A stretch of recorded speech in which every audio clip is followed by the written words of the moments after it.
ngày nay nhung trong sai po miền tệ tông Donald Trump and con cháu bong ôn tông ở kia đại u nâu xã hội làm việc về bong ôn ban châu chuẩn chiết and bong ôn miền green card and con bong ôn cao nó ní ô màu ní ban green card and ban châu chuẩn chiết đột bong ôn đáp video này đã tông gương châu Thể hiện ao xã hội làm việc chấp đam khai đập pi pon mà pay của mùi côn pro na anh tông ở kia bom ôn min pu tại mơ video nhom à lâu ní pe video ní nâu xã hội làm việcอายุđập bom bay tông mà pay phàm năm automatic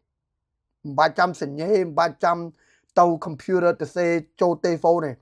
automatic cái đặt một côn na anh nông system database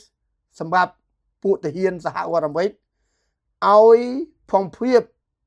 ពេលអនាគតទៅគេមានសង្គ្រាមគេមានបញ្ហាអីមួយដែលគេខកការប្រជាពលរដ្ឋចូលធ្វើការទាហានចូលប្រឆាំងគេមានឈ្មោះ your family your kids នៅក្នុងនឹងហើយអញ្ចឹងមានន័យថាពេលប្រធានាធិបតី Donald Trump ឧបមាអនាគតទៅ after ខែ12 2026 maybe ខែ4 2027 មានបញ្ហាធំធេងដែលគាត់គិតថាគាត់ខកការ draft people ពីអង់គ្លេសគេហៅពាក្យ draft មានន័យថាគេអាចយកពួកដែលនៅក្នុងហ្នឹង the database in that system អាយុ18ទៅ25ឆ្នាំយកធ្វើទាហាន automatic រួចហើយ system ហ្នឹងគេហៅ selective service system SSS ពីបងប្អូនចង់ដឹងភាសាអង់គ្លេសខ្ញុំនិយាយម្ដងទៀត selective service system automatic into that system ពីខែ12 2026 រហូតដល់ទៅ How do you feel បងប្អូន good bad រឿងនេះមិនមែនតែសម្រាប់កូនចៅយើងដែលបានចូលជនជាតិដែលបានកើតនៅនេះទេរឿងនេះសម្រាប់អ្នកមាន green card ទៀតពេលកូនអ្នកឯងអនាគតទៅ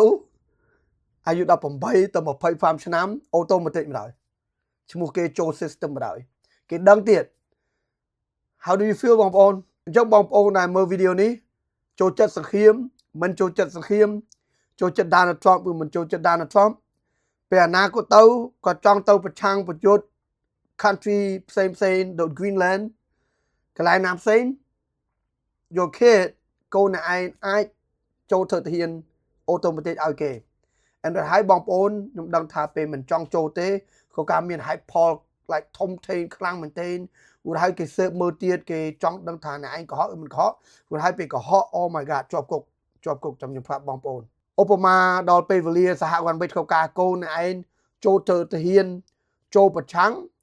and អ្នកឯងអាចគេហៅបង្កើត hype Paul សាច់រឿងថាកូនកើតចេះកើតចុះពេលអ្នកឯងកុហកពេលគេដឹងតែកុហកតែទៅនឹងកូនឯងគេ charge fine $250,000 25,000នឹងពេលអ្នកឯងគេដឹងថាកុហកផោរឿងកូនអ្នកឯងអត់មានបញ្ហាអីទេពេលអត់មានបញ្ហាអីទេខៅការដាក់ឈ្មោះដាក់អីចូលក្នុងហ្នឹងដូចខ្ញុំប្រាប់អញ្ចឹងមិនបាច់ចាំធ្វើអូតូម៉ាទិកទេប៉ុន្តែពេលអ្នកឯងចេះចង់ដកឈ្មោះដកអីធ្វើនយោបាយអីអត់ចង់ឲ្យកូនអ្នកឯងចូលហ្នឹង and គេស៊ើបមើលរឿងហ្នឹងបាន$250,000 បងប្អូន they will charge you for that and រួចហើយចូលគុកទៀត5ឆ្នាំ comment down below បងប្អូនចាប់ដើមហើយខែ12 2026 comment down below ប៉ុន្តែមិនមែនចាប់ដើមសង្គ្រាមទេគ្រាន់តែ automatic ឈ្មោះបងប្អូនកូនចៅបងប្អូនដែលមនុស្សប្រុសមនុស្សស្រីអត់អីទេប៉ុន្តែមនុស្សប្រុសអាយុ18ទៅ25ឆ្នាំឈ្មោះអ្នកឯងទាំងអស់គ្នាចូលក្នុងហ្នឹងឯង comment down below